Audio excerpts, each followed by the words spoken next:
Hello, everybody. It is Thursday, March the 27th, 2025. A couple of years ago, I did a live event in San Francisco about homelessness. Of course, San Francisco is the, so to speak, poster child of the homeless crisis in the United States, with a writer activist, Kevin Adler. He, at the time, had a new book out, When We Walk By: Forgotten Humanity, Broken Systems, and the Role We Can Each Play in Ending Homelessness in America. And then earlier in March, I did another show on homelessness with another San Francisco-based writer, Kevin Fagan, a journalist. He has an acclaimed new book out, The Lost and the Found: A True Story of Homelessness, Found Family, and Second Chances.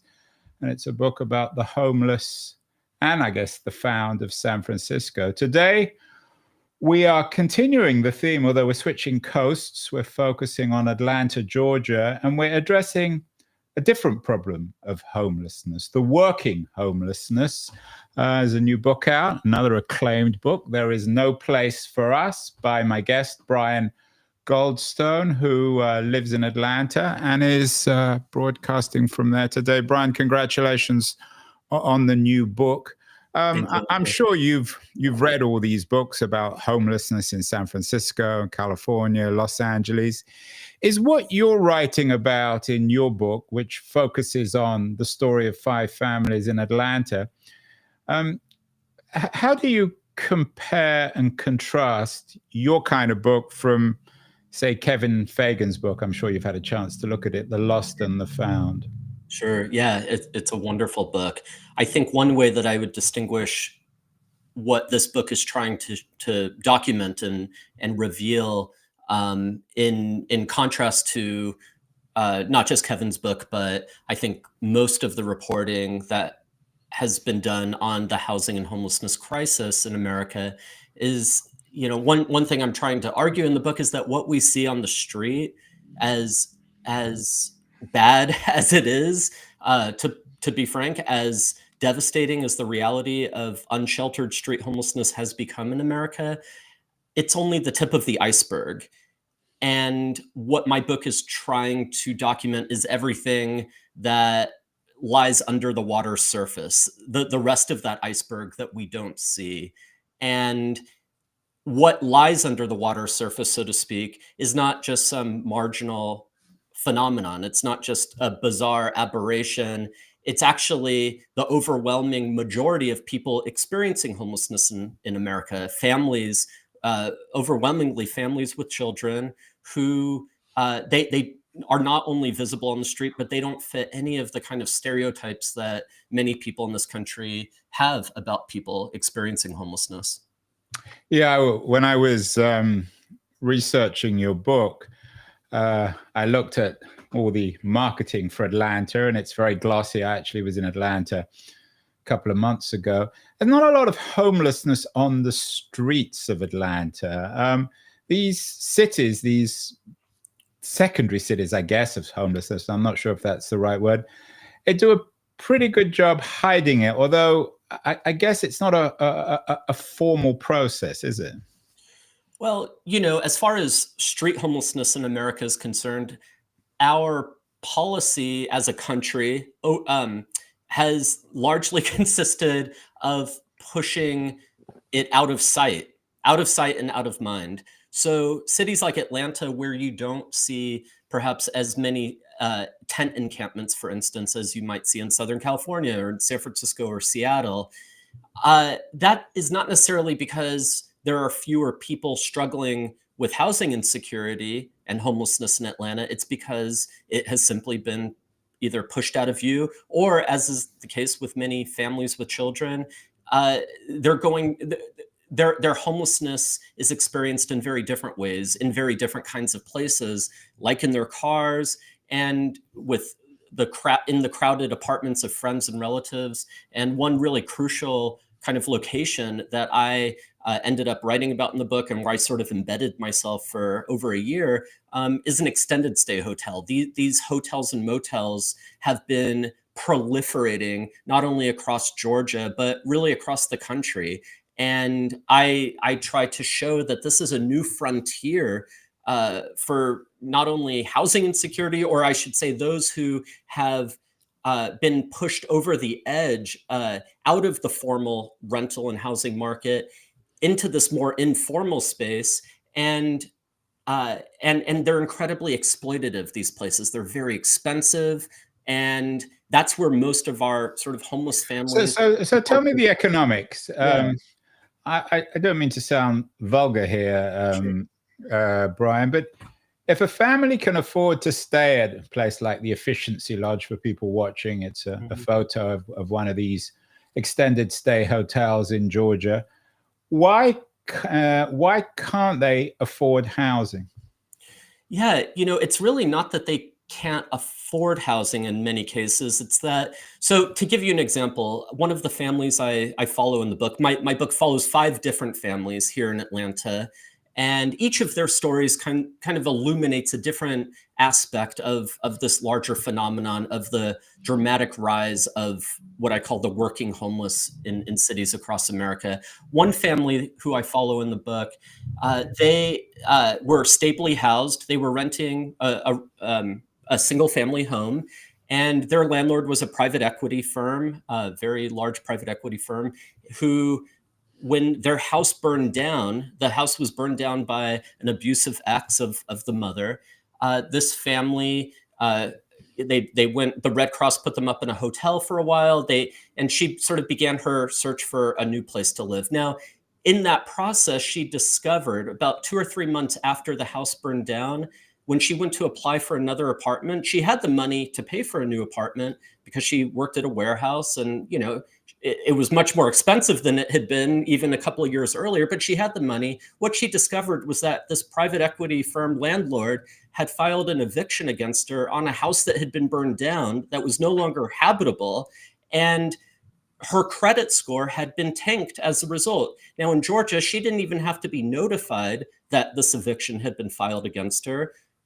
And I argue that, what pushed this family into homelessness was not the fire itself, as dramatic as it was. It was a basic lack of tenant protections that could allow someone to be evicted from a home that's literally no longer standing. It was that credit score being tanked that effectively barred her from renting another apartment, and it trapped her and her family in this squalid extended stay hotel for over a year. Sounds a dreadful story, but is it typical? The fire itself is not typical, of course. Right. Yeah. So you've thrown in all the stuff that offends, but I'm sure myself and most of our audience, private equity, nameless private equity, probably owned by some billionaire somewhere or other. But is that really typical that there was a fire and then they for one reason or other pinned the woman with an eviction, even though she had no choice but to leave? No, I mean, again, the fire is a sensational moment in her story. What is typical is that uh, poor and working class families across this country have very low credit scores for Right. various reasons. It could be medical debt. It could be a failure to pay student loans back on time because your wages are barely able to pay your light bill or to put food on the table. So, there is a crisis of low credit in this country, and in America, a 3-digit number has increasingly come to determine whether you can access one of the most basic human necessities, which is a roof overhead. And so, yes, it's true that the fire, like I say, is a kind of dramatic instance, and that's why I'm at pains to show, I think, in the reporting that it was not the fire that led to them becoming homeless. It was a basic lack of tenant protections, and that lack of tenant protections extends to any number of scenarios that are far less dramatic. Brian, your book follows 5 families. Numbers are always significant in these kind of books. All sorts of numbers about the numbers of homeless in America. Obviously, those numbers don't really mean anything unless you're homeless. How do you quantify this problem? I've heard numbers like 4 million of working homeless. Is that accurate? Well, there is no single data source because, and this is part of the phenomenon itself, when I say that the people I'm writing about in this book are part of an entire population of Americans who are not just invisible, but who have been rendered invisible. This has been an active production of invisibility because the government very deliberately does not count these families. Every year when the homeless census is conducted, none of the families who I write about in this book are counted. Having said that, the Department of Education does count students, school children living in hotels, for instance, as homeless. They count children doubled up or tripled up with other families as homeless, living in their cars. So the Department of so basically how I got to that 4 million, or what I argue is about 6 times, a conservative estimate, 6 times what the federal homeless census tells us, is by cobbling together the Department of Education numbers, which is only for school children, and combining that with some kind of cutting edge research conducted by researchers at Vanderbilt University and the Chicago Coalition for the Homeless that counts the number of families, including children, who are doubled up with others in sort of precarious living situations, which again is considered homeless by the Department of Education. So what we're talking about approximately, Brian, is about 1% of Americans. Is that fair? Yeah, I think that is right.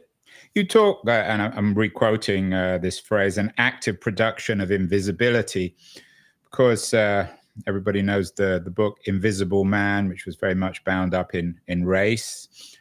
Is this the new race issue, homelessness, or people like the families you follow in this book who are essentially invisible in this America of the 2020s?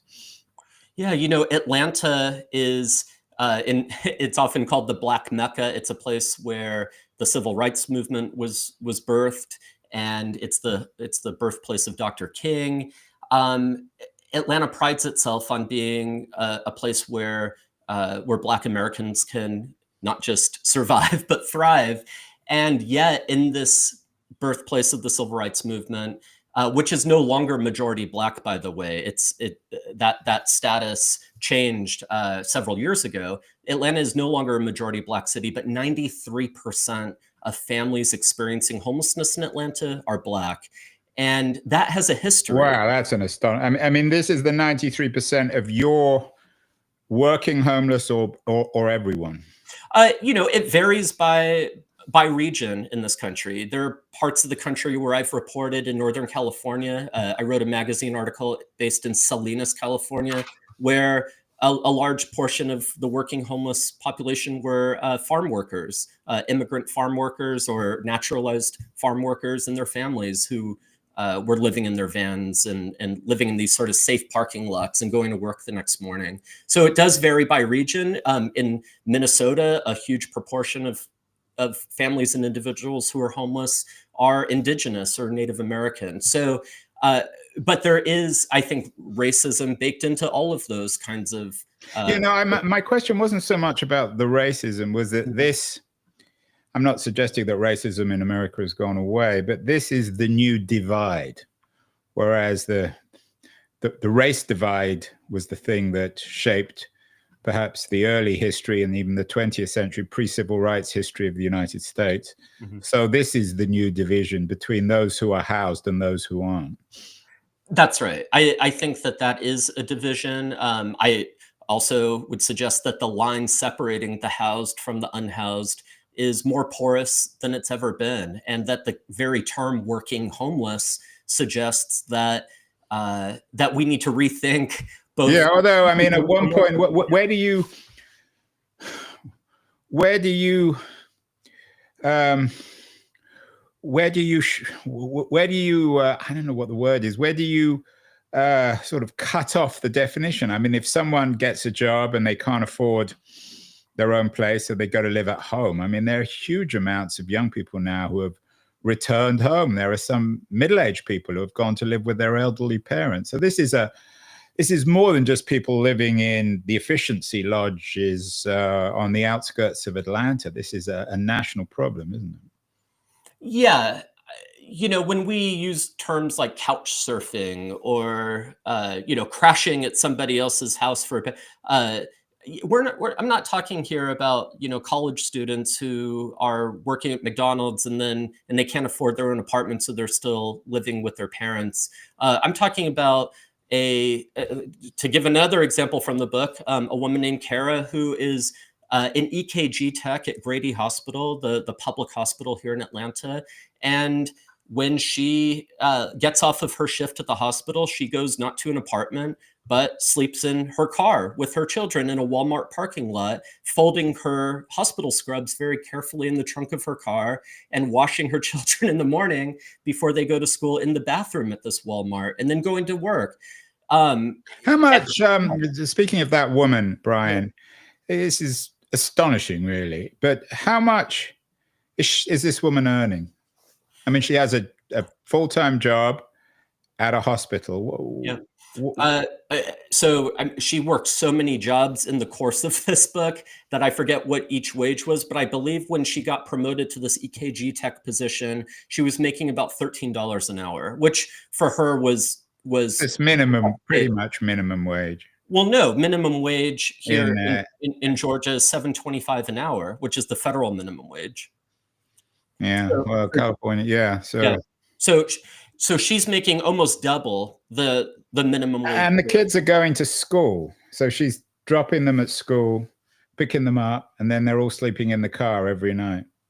Yeah, or cycling between the car. And when she can save enough money to get them into a hotel room for the night, they sleep in the hotel room. And when she has to pay for her phone, her cell phone bill, or the kids need to go to the doctor, or any number of other things arise, then they're back in the car. They're trying to get into a homeless shelter. So yeah, and if I could just return to that question about the hotels, because I think there is a kind of misperception that, okay, people are staying in hotels. What's the big deal? How is that homelessness? And, I would, to anyone who asks that, I would say, go visit one of these hotels. These places, the living conditions in these places are absolutely abysmal. We're talking about rodents, mold. One family in the book is living in a hotel like this. And in the course of 8 months, because they too have been pushed out of the formal rental market when their landlord decided not to renew their lease so that she could sell the property, they end up in one of these extended stay hotels, and they spend $17,000 in 8 months on their hotel room with their 3 children. Next door, an apartment would have cost maybe half of that. But again, they refer to this room as their expensive prison because they can't get back into that formal rental market. And the companies who own these hotels are preying on the desperation of people who, without this room, would be on the street. And so they can extort them, in effect, for as much money as they want. Did you see the movie The Florida Project, which is, Yes. I'm not sure. I mean, it was obviously a dramatization of what you're writing about. Yeah. But that was in Florida. I'm guessing that cities like Miami, Fort Lauderdale are similar in this sense to a place like Atlanta. Yeah, I thought that was a wonderful movie. What was missing, as human as that film was, and as beautiful as it was, what was missing was a larger analysis of why is it that these families are living at these hotels not for days or weeks, but and not even months, but for years. Why are school buses pulling up to these hotels to pick up the dozens of children who live there? We need that kind of analysis to understand how these places have become, in effect, extremely profitable homeless shelters. Yeah, and it's for people who don't know, the Florida Project's a 2017 movie by Sean Baker. He just won an Oscar for Anora. It's an excellent film about families living in Florida. What about the urban-rural division, Brian? In poorer rural areas, I don't know, Kentucky, Mississippi, elsewhere in the Midwest, are we seeing the same problems, or is this particularly a feature of urban America, of places like Atlanta? One statistic that I have cited in many talks that I've given and in conversations with people, and I cite it in the book, and as many times as I've cited it, it never ceases to shock me, and that comes from the National Low-Income Housing Coalition, which is that there is not a single city, state, or county in the US right now where someone earning the local minimum wage is able to afford the a median price 2-bedroom apartment in that particular city, state, or county. So in other words, if you're in California where the minimum wage is higher than here in Atlanta, even someone making that minimum wage, it would not be able to afford a median price 2-bedroom apartment. So the idea that you could just leave one of these more expensive cities like San Francisco or New York and go somewhere cheaper is increasingly becoming not feasible. There simply aren't many places left in this country where someone can afford an apartment on their low wage earnings. A couple of weeks ago, we did a show with the Atlantic editor, Yoni Applebaum, Stuck, How the Privileged and the Propertied Broke the Engine of American Opportunity. This represents the other end, I guess, of our housing crisis. I'm not sure. I'm sure you've read some of the stuff that Applebaum and other Atlantic writers have written on this. Is this a piece, the sort of the bottom end, so to speak, of the housing crisis in America? The rich, the prosperous aren't moving. The very nature of laws in states like California are so aggressively directed against new building that it's ultimately the working poor who you describe in your book who are the victims of all this. Yeah, I think that's right. I would add to that that the people I'm writing about in this book and who I believe are representative of, as we mentioned some of those numbers earlier, not hundreds of thousands, but millions of people in this country, they are the casualties of the rapid growth, the redevelopment, the revitalization of many cities in America, including Atlanta. So in other words, as these cities boom, the families I'm writing about are being pushed out of their neighborhoods that they grew up in and increasingly pushed out of housing altogether. When you put it in, the problem is not only housing, because Atlanta has built a lot of new apartments, unlike a city like, say, San Francisco, where there's so much red tape to build a single apartment. Apartments are going up everywhere in the city. And yet, over the last 5 years, the city of Atlanta, or I'm sorry, Metro Atlanta, has lost over 200,000 affordable housing units. So the units that are going up are largely luxury apartments and condos. And that is doing nothing to help the families who I'm writing about. Although there is an argument put forward by people like Applebaum, Ezra Klein has a new book about this, and we've done a number of shows, that cities like Houston represent an alternative model to, I'm not sure if I've read anything on Atlanta, but certainly the Houston, San Francisco or Houston, Los Angeles comparison for some people suggests that that local cities should be building, and that some of the laws against building have been disastrous for local communities. To be sure, I think that's right, and I push against a kind of either or sensibility when it comes to this question, that it's either a matter of building more housing or it's something else. I think that that's important. It is important to increase supply. But what is often missing from the discussion about just building or deregulating the housing market, allowing developers to just do their thing, allow the private market to do its thing, is the question of power, the power asymmetry that exists between those who are fortunate enough to own property and to be a landlord in this country, and the many, many, many more who are dependent on those people for a place to live, is pretty drastic. And until we address that power asymmetry, I think we can build as much as we want, and it may help a little bit, but it won't address the root cause of this homelessness crisis, I believe. Yeah, you had an interesting op-ed in the New York Times on this subject. This is actually how I came across the book. America is pushing its workers into homelessness, and you conclude with what you say is the need for a fundamental shift in how we think about housing. But in Trump's America, in all seriousness, I don't want to talk too much about Trump, Brian. I'm sure you're sick of hearing about him too. Is what you're talking about even vaguely realistic? I mean, even in Biden's America or Obama's America, this issue never really was addressed. So it's all very well talking about this deep structural changes of wealth and power, but where do you begin? What is feasible in 2025 America? Yeah, it's a great question. I think it's important to note that my reporting on this book, the suffering that this book documents, the predicament that the families I'm writing about find themselves in, it began during the first Trump administration. It continued through the Biden administration, and now it's continuing into the second Trump administration. The circumstances of those I wrote about stayed the same.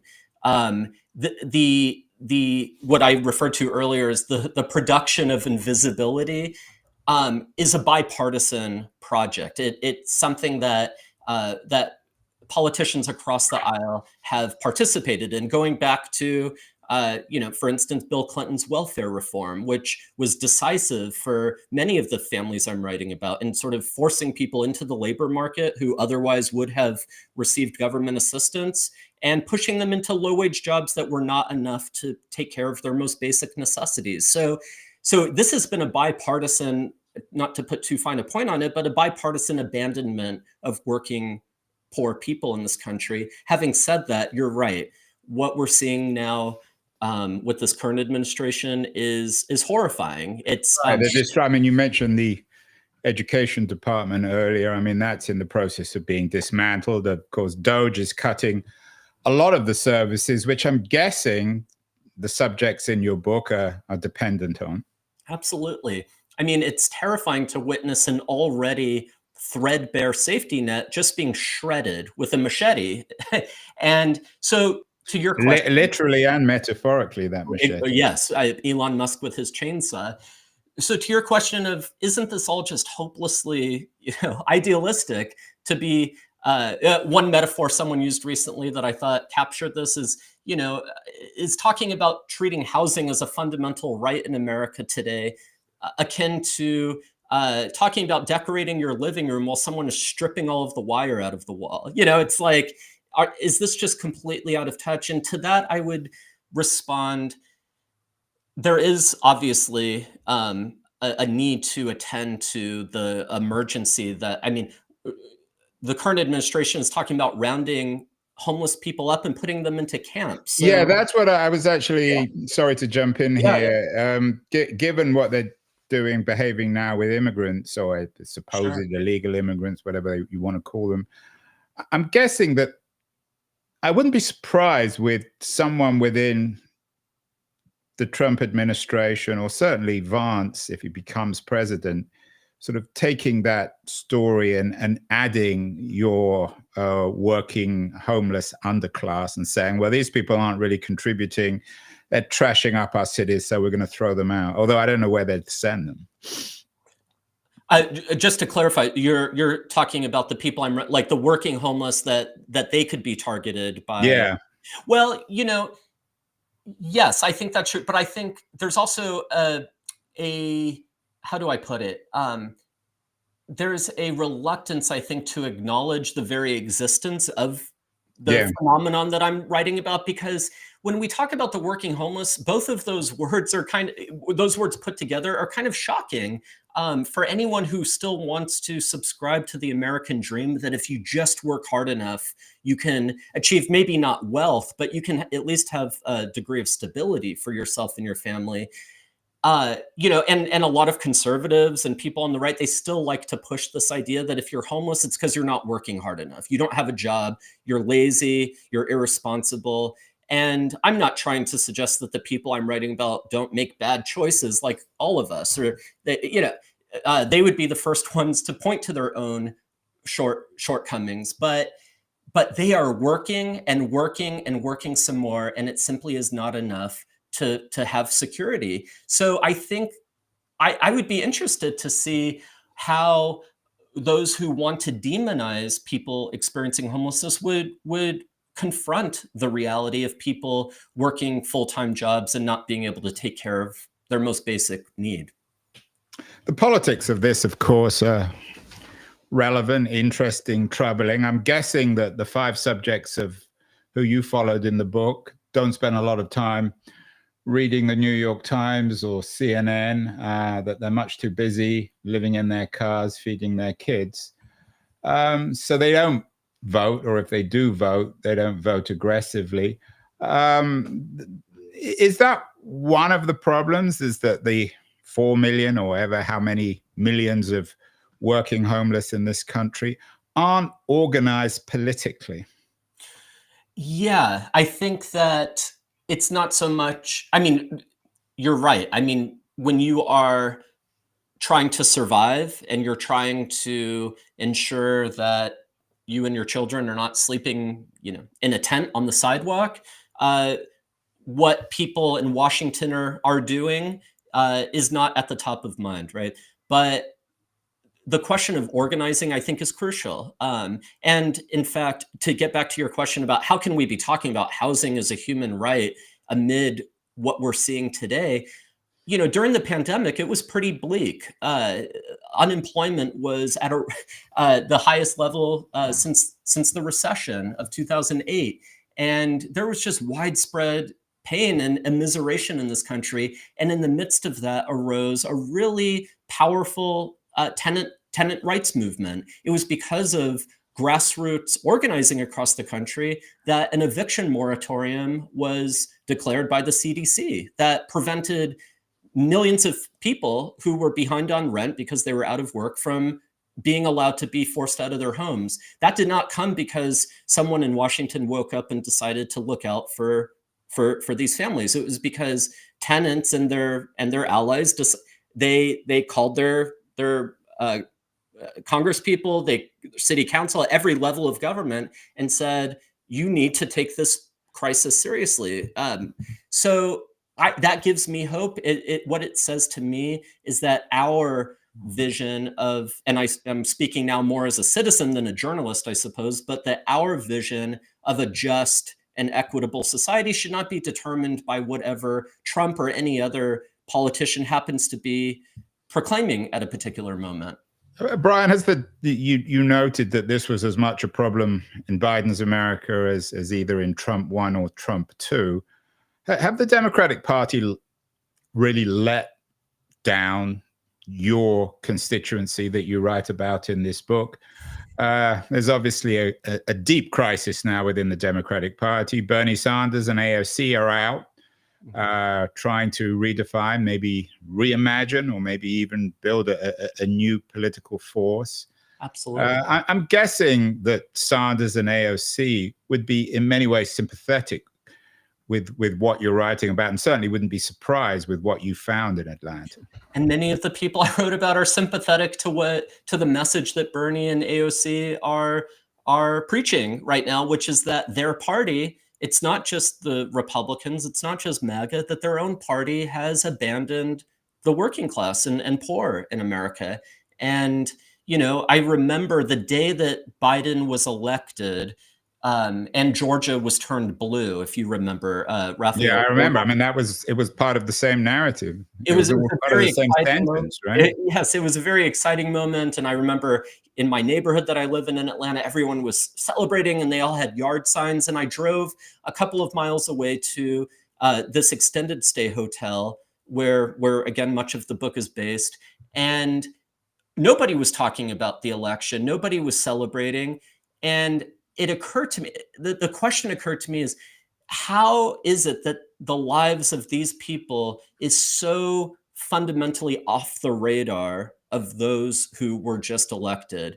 And I think that question was borne out by the fact that over the next 4 years, again, their circumstances changed very little. And I'm not trying to suggest that they're all the same, that Donald Trump, Biden, that they're all the same, not by any stretch of the imagination. But could that a party that says it stands on the side of labor and working people and those who are powering our economy, powering our cities through their work, could they be doing more to protect those families and those children? Absolutely.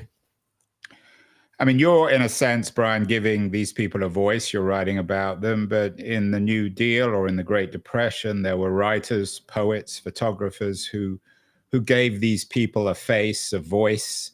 Do we need? I mean, I know this is a softball question for you, but do we need more Florida Project style movies, more books like yours, more American activists of one kind or another to recognize this fundamental reality that is, I mean, to borrow Gore's term, the one of the core inconvenient truths of living in America today? I don't know if we need this book or we need that movie, but we need something. We need something to awaken us, or I should say, shock us into confronting the reality of what we've allowed this country to become. And when you have roughly 4 million men, women, and children in this country who have been deprived of one of the most basic human necessities, something is really broken and really wrong, especially when it's the richest country on the planet. So do we need this book? I hope that when readers confront not my analysis and not my arguments, but when they confront the lived reality of what these people are living through and what these children are living through, the ways that this is shaping the future of these children through, public health researchers use a term called toxic stress to characterize the ways that children's behavioral health, physical ailments can be determined, things like asthma, ADHD, things that can really affect your educational outcomes way into the future are shaped by these moments of precarity and uncertainty as children, not knowing where you're going to be sleeping when you leave school every day. Something has to happen for us to awaken to that reality. We certainly have enough money to buy fighter jets or any number of other things. Why are we allowing this most basic human necessity to be auctioned off to the highest bidder? And why is housing allowed to be treated as a commodity that is an asset class or an investment vehicle for some and is sort of out of reach for many, many more? Yeah, this is the truth of, I mean, some people call this new class a precariat, sort of the next chapter in the history of the proletariat. Finally, Brian, you got a PhD in anthropology from Duke University. You taught at Columbia University. You're now really dedicated to writing about this. Is your life, in a sense, a model for people who perhaps might be wasting their time within the university, which is also coming under assault from the Trump administration?